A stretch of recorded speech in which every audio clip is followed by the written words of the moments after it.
Result খারাপ হয়েছে preparation বন্ধ করে দিলে মনে হয় ভালো হবে না, বন্ধ করার কোনো প্রবলেম সলিউশন না। আমি আমার एग्जांपल বলি। ফার্স্ট অফ অল তোমরা জানো আমার এইচএসসি তে রেজাল্ট কি? আমার এইচএসসি তে রেজাল্ট কি এটা কি জানো? আমার এইচএসসি তে কিন্তু গোল্ডেন ছিল না। সো অনেকেই হয়তো জানো না আমার এইচএসসি তে কিন্তু গোল্ডেন ছিল না, আমার কিন্তু বাংলায় এ প্লাস মিস ছিল। সো বাংলায় যখন এ প্লাস মিস ছিল তখন অ্যাকচুয়ালি সত্য কথা, যখন আমি বাংলায় রেজাল্টটা পাইলাম বাংলায় এ প্লাসটা মিস, তখন আমার পড়াশোনার জেদ আরো বেশি বেড়ে গেছে। মানে তখন আমি ওয়েট টার্গেটে পড়তেছিলাম, রেজাল্ট আসলো বাংলা এ প্লাস মিস, তারপরে আমার পড়াশোনার গতি আগে যা ছিল এরপরে আমার জেদ আরো বেড়ে গেছে।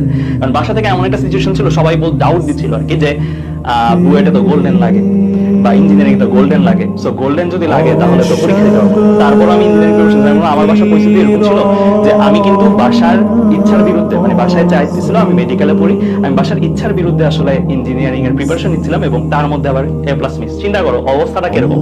মানে সবাই বলতেছিল যে তোকে বলছিলাম আর কি ওই প্রিপারেশন নিতে, এরকম একটা মুহূর্ত। তো ওই মুহূর্ত থেকেও আমি চিন্তা করছি যে না, যে কোনো একটা কিছু করে হলেও আমার চান্স পাইতেই হবে, বুয়েট হোক আর কে চুয়েট রুয়েট কুয়েট চুয়েট যেগুলো আছে সেগুলো তো আমার হইতেই হবে। তো ইনফ্যাক্ট আমি দেখলাম যে চান্স পাইছি, এবং মজার ব্যাপার যে আমাদের ব্যাচে বুয়েটে দিয়েছিল একটা সেকেন্ড ছিল, মানে ফার্স্ট একটা ছেলে হয়েছে, সেকেন্ড আর একটা ছেলে হয়েছে অর্ণব নামে, ওরও আমি যতটুকু জানি যে বাংলায় এ প্লাস মিস ছিল।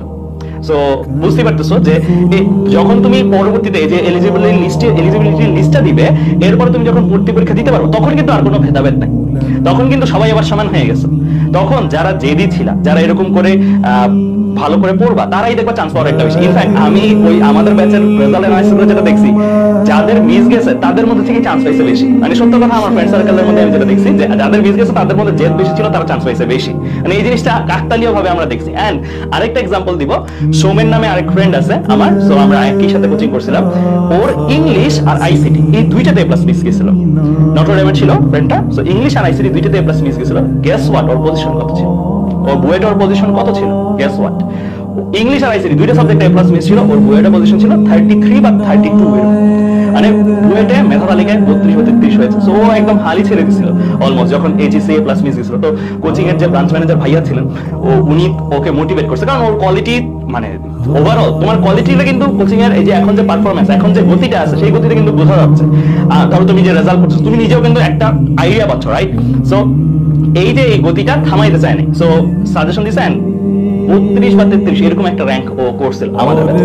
সো এই যে एग्जांपल গুলো, এই কোনোটা एग्जांपलই কিন্তু মিথ্যা না, সবগুলো সত্যি। সঞ্জয় ভাইয়ের एग्जांपल দিল। সো কখনোই ফিল করবে না তোমার একটা সাবজেক্টে মিস বা মাল্টিপল সাবজেক্টেও মিস, সেটা কখনো তোমার পিছিয়ে পড়া। এর আগে অসংখ্য উদাহরণ তৈরি করে দিয়ে গেছে তোমাদের সিনিয়ররা। সো তুমিও উদাহরণ তৈরি করার গতিতেই আছো।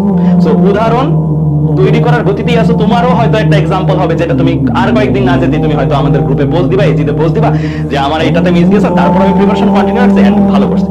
এন্ড আমি প্রিটি মাচ শিওর এই গল্প অনেকের ঘরেই লেখা হচ্ছে, অনেকের পড়ার টেবিলে এই গল্প এখন লেখা হচ্ছে। জাস্ট এই গল্পটা প্রকাশ হওয়া বাকি, এন্ড প্রকাশটা হবে কখন? রেজাল্টের পরে। এন্ড আমাদের গ্রুপগুলোতেই তোমরা প্রকাশ করবা। সো এইটুকু আমি বলতে চাই, জাস্ট এই কারণে আমার एग्जांपल দিলাম, নিজের एग्जांपल, আমার সাথে যারা ছিল তাদের एग्जांपल দিলাম, জাস্ট এতটুকু দেওয়ার জন্য, যে অভয় দেওয়ার জন্য যে কোনো কিছু এখন শেষ হয়নি। বরং যারা ভালো স্কোর পেয়ে গেছে তাদের লাইফে যে ধাক্কাটা, ওই ধাক্কাটা হয়তো তারা আগে খায়নি, হতে পারে পরে খাইছে, এটা হতে পারে, আল্লাহ না করুক তাদের ক্ষেত্রে না হোক, কিন্তু এটা হতে পারে। চিন্তা করো যে তুমি 99% 98% কিন্তু বুয়েট প্রিলিতে আটকে গেলা, আর অন দ্য আদার হ্যান্ড যে ফ্রেন্ডটার হয়তো ইংলিশে একটু মিস গেছিল, বাট একদম লাকিলি ওই পর্বটা পার করছে, সে ভালো করতে পারে। যেমন এবারের বিশ্বকাপটাই চিন্তা করো, আমি যদিও আর্জেন্টিনার ফ্যান না, বাট স্টিল চিন্তা করো আর্জেন্টিনা কি গ্রুপ পর্বে হারে হারে অবস্থা, রাইট? গ্রুপ পর্বে বাদ চলে যাবে এরকম একটা অবস্থা, গ্রুপ পর্বটা কোনো রকমে পার করলো, তারপরে তো প্রত্যেকটা জিতে একদম লাস্টে ওয়ার্ল্ড কাপ জিতে গেল, রাইট? সো এই যে এই জিনিসগুলো কিন্তু শিক্ষা দেওয়ার কথা তোমাদেরকে, যে প্রথমে একটা ধাক্কা মাঝে মাঝে ভালো। এটা আমরা স্পেনের বিশ্বকাপের ক্ষেত্রে দেখছি, স্পেন যেবার বিশ্বকাপ জিতলো, আর এবারের বিশ্বকাপও দেখলাম। সো এটা কিন্তু আমি বলবো এক সেন্সে ভালো, এটাকে ব্লেসিং হিসেবে নাও।